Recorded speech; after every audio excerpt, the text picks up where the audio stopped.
Sir Sanjay Shastri sir, professor Aravali college of education, Neem Ka थाना।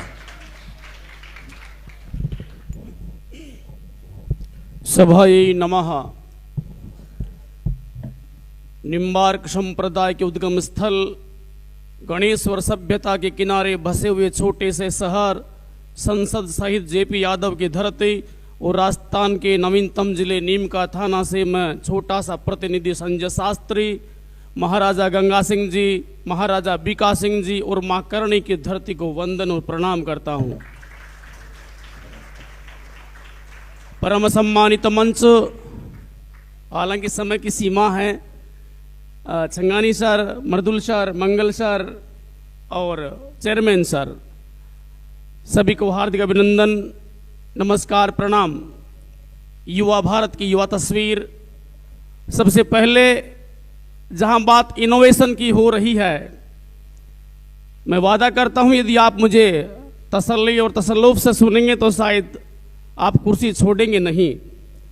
बेहतरीन से बेहतरीन की तलाश करो, मिल जाए दरिया तो समंदर की तलाश करो। अरे टूट जाता है पत्थर शीशे की चोट से, टूट जाए शीशा वो पत्थर तलाश करो। ये अपने आप में ये गौरव का विषय है कि बीकानेर की धरती जो अपने आप में इनोवेशन के लिए जानी जाती है, जिन्होंने इस देश को नहीं बल्कि दुनिया को बीकानेरी भुजिया और बीकानेरी रसगुल्ले का स्वाद चखाया है। हालांकि मेरी सारी की सारी थीम को आचार्य जी लेकर के भग गए। मैंने जो भेजा उनके ऊपर संगानी जी सर सारा रिसर्च तो इन्होंने कर दिया।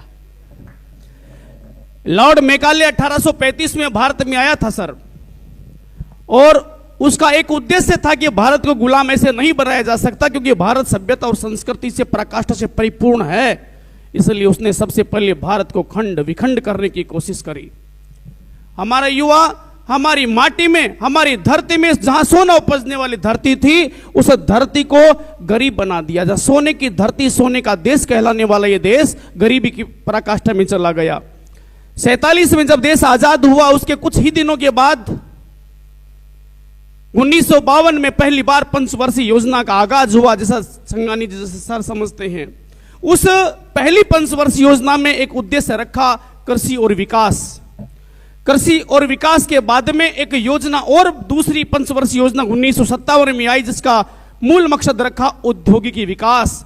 लेकिन नाम ही रखा औद्योगिक विकास, औद्योगिक संरचना नहीं थी, क्योंकि सरकार के सामने बड़ी विडंबना थी खंड खंड पड़े इस भारत देश को संवारने में और सजाने में।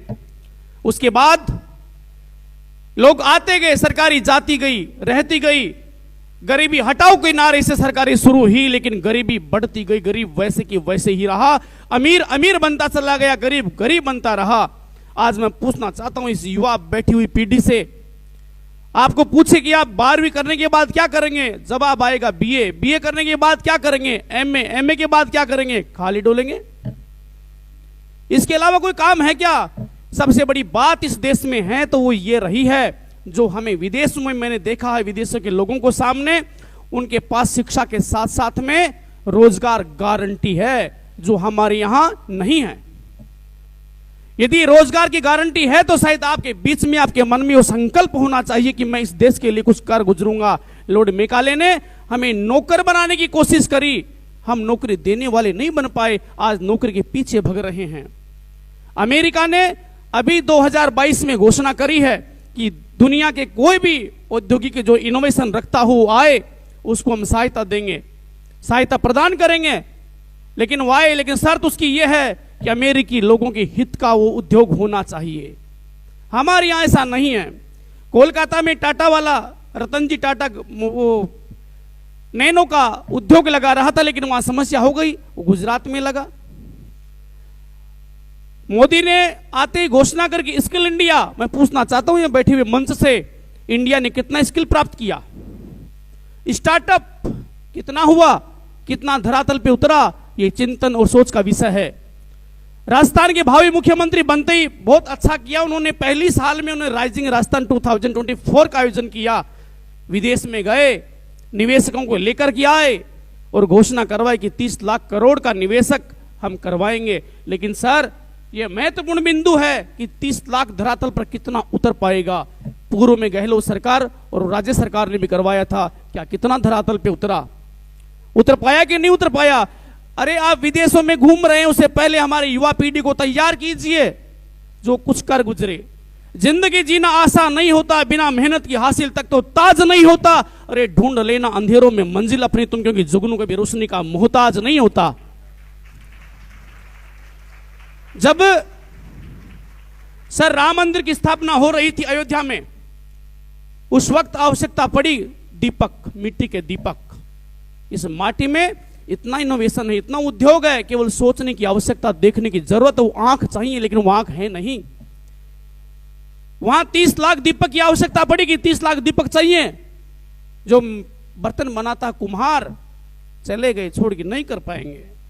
भारत आज बेरोजगार इस कारण से हो पाया क्योंकि हमने हमारा जन्मजात जो हमारा धंधा था उससे हम विमुख हो चले हैं। वहां एक अल्पसंख्यक समाज का बंदा जिसने फैक्ट्री लगाई, मिट्टी और सीमेंट को मिलाया सर, और 30 लाख दीपक राम मंदिर के चरणों में दे दिए। हम क्यों नहीं दे पाए? हमने क्यों कर पाए? आज उसी व्यक्ति ने सर अयोध्या में, जयपुर में और कोलकाता में 3 फैक्ट्री स्थापित कर दी, वही केवल दीपक के लिए। मेरे नीम का थाना में कोरोना काल आया, हमारे पास 550 बच्चे थे, कोरोना आ गया, हम लोग घर में दुबक गए। क्या करें? हमने 3 दिन में इनोवेशन लिया कि हम कैसे भी करके किसी भी प्रकार से मेरे विद्यार्थियों के घर तक पहुंचेंगे। हमने एक नया स्टार्टअप शुरू किया, ऑनलाइन की भरमार आ गई।